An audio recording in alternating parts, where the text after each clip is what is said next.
Hello, everyone, and welcome to the concession stand here on the KB Radio Network. I am your host, Kevin Reed, and this is the review of the highly anticipated 28 years later, the third film in this franchise, and is meant to kick off a brand new trilogy of films.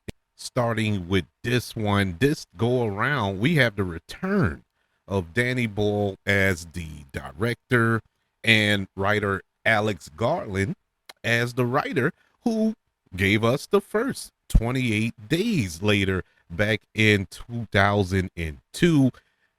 28 years later stars Jodie Comer, Aaron Taylor Johnson, Jack O'Connor, Alfie Williams, and Ray Fiennes. And this go around, a group of survivors of the rage virus live on a small island. When one of the group leaves the island on a mission onto the mainland, he discovers secrets, wonders, and horrors that have mutated not only the infected, but the other survivors. This was on the top of my highly anticipated list of 2025. This film, it just, I don't know, that first trailer just hit me all in the feels. I was so ready for 28 years later. Not to say that I'm a huge fan of the franchise, because I really loved the first one. I enjoyed the first one. The second one I felt was all right, 28 weeks later. But I loved the first one. And to have Danny Boyle come back, Alex Garland come back, hey, I mean, I figured if worse come to worse, at least we'll get something comparable to 28 days later. We didn't get that. Now I was I was solely disappointed with this movie. This is truly my first big disappointment of 2025. And I think that's a good thing, because we're at the end of June, or coming up to the end of June, and I finally got something that I didn't too much care for, as far as, measuring up to my excitement level. This was a very disappointing movie. It did not check any boxes for me, going in. While I was watching this film, I'm reminded of an old Lauryn Hill song. If there are any Lauryn Hill fans out there, Lauryn Hill released a song called X Factor back in the early 2000s. And beautiful song. Love that song. And one of the lyrics just played in my head throughout the last half of this film. Just randomly popped in my head. And the lyrics are, "It could have all been so simple, but you rather make it hard." And that just played in my mind, just on repeat throughout the latter half of this film. There is an excellent movie within this movie, but for some strange reason, we didn't get it. We did not get that film. There is so much to explore, and I know that there are 3 films that they have set, that they have written. One has already been shot. They shot the film back to back. I think it's coming out in January, the sequel to 28 years later. But you could at least explain something, gave me something to get excited moving forward in this franchise. And it didn't happen. There are characters in this film I'm still questioning, why were they even in the movie? There are actors who are a part of this project. I'm wondering, why were they even in the film? It made no sense. They set up things that I'm pretty sure is going to be explained in the following films. But why wait? Why wait? And it's simple stuff. It's not big arcing story points that I'm asking for here to get resolved. I'm just asking for little stuff. And the little stuff was like glossed over. For instance, these infected, because they aren't zombies. These aren't dead people. They're just infected with this rage virus. They evolved. They evolved since the last time we saw them in 28 weeks later. And so let's explain that. Let's dive into that. Wasn't explained.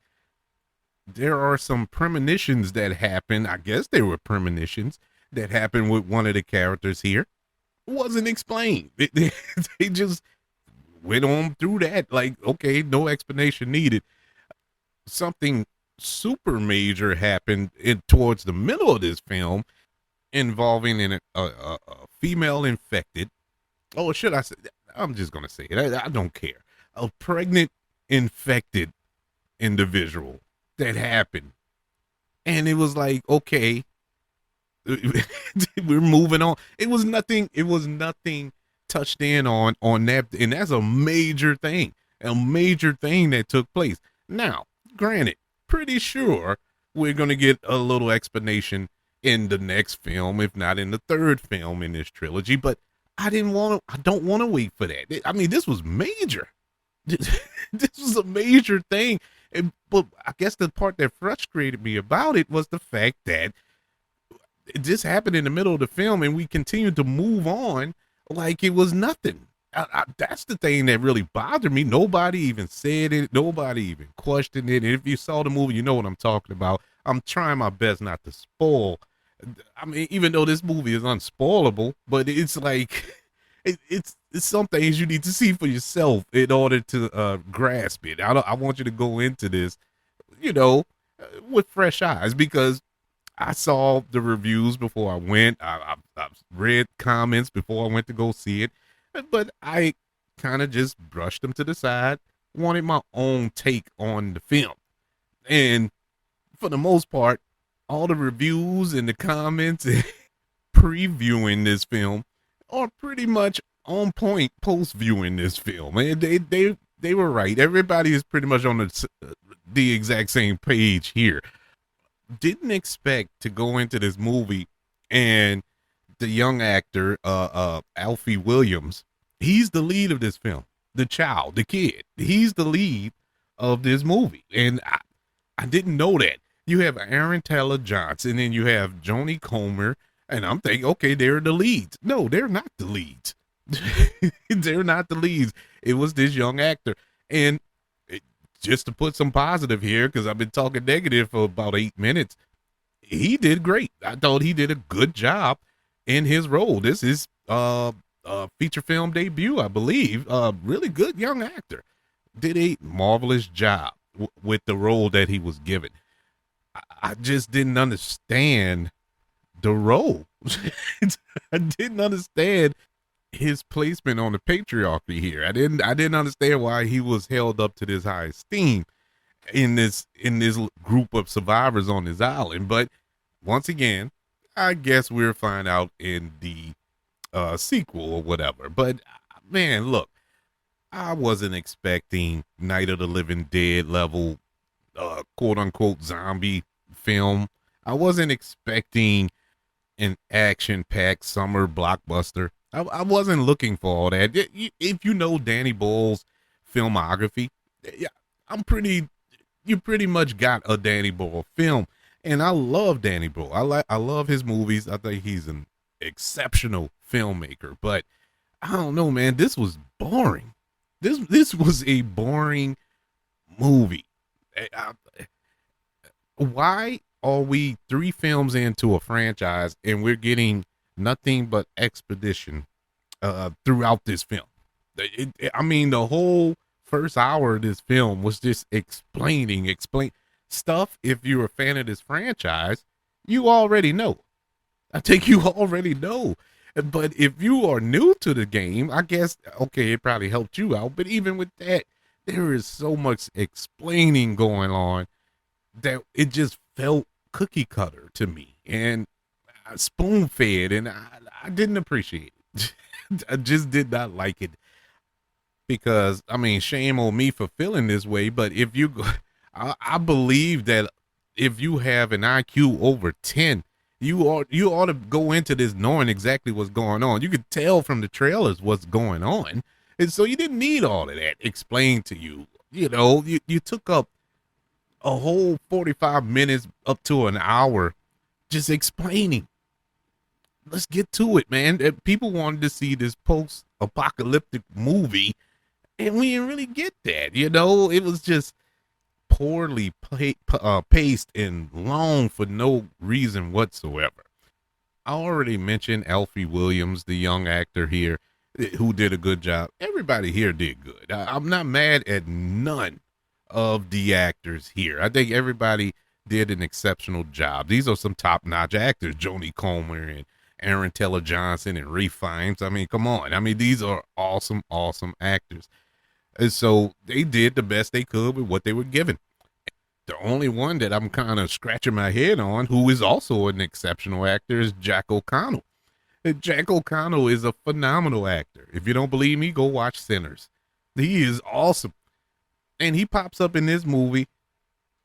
And once again, not spoiling nothing. It's like, what is it? What is happening, right? You look around, you like, what is this character? What is this? But this movie is going to ask you to just hold off for about 6 months and watch the sequel. And it's going to be explained. My whole problem with it, I didn't want to wait for a sequel for this to come to fruition.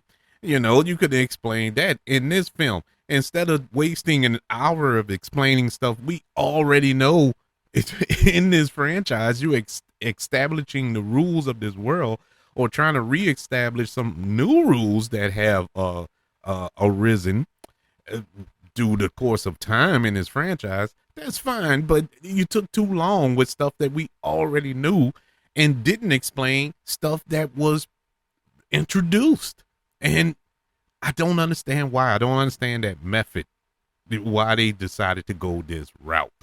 The movie suffered from it. It is very disheartening because I thought this was going to be the horror movie of the year. I really did. It was so high on my overall anticipated films of the year, and ultimately it fell flat. 28 years later, gets a letter grade of a C-. Yeah, there were some sequences in here that were very interesting, very entertaining, but they were so few and far between. But when they were executed perfectly. I was entertained by them, but they were so few and far between.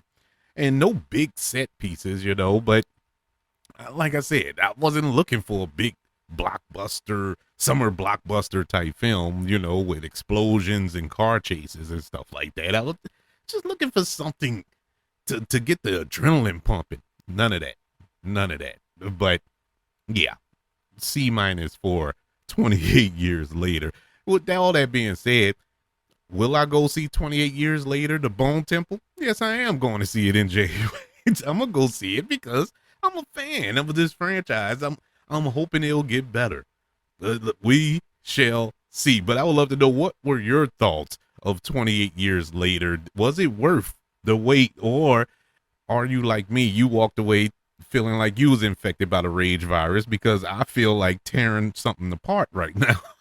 But I would love to know your thoughts. Email the show, kbradiopodcast@gmail.com. You can also search for the show on all social media platforms. Just search for the KB Radio Network. Don't forget about YouTube. Subscribe to the KB Radio Network channel and like this video if you don't mind. Don't forget about the 5 stars, the reviews, and sharing this show if you're listening on Apple Podcasts, Spotify, iHeartRadio, wherever you are currently listening to the Concession Stand here on the KB Radio Network. Everybody, thank you for joining me for this review of 28 years later. Want you all to know that I love you, continue to love everyone, and until we speak again, you all be blessed.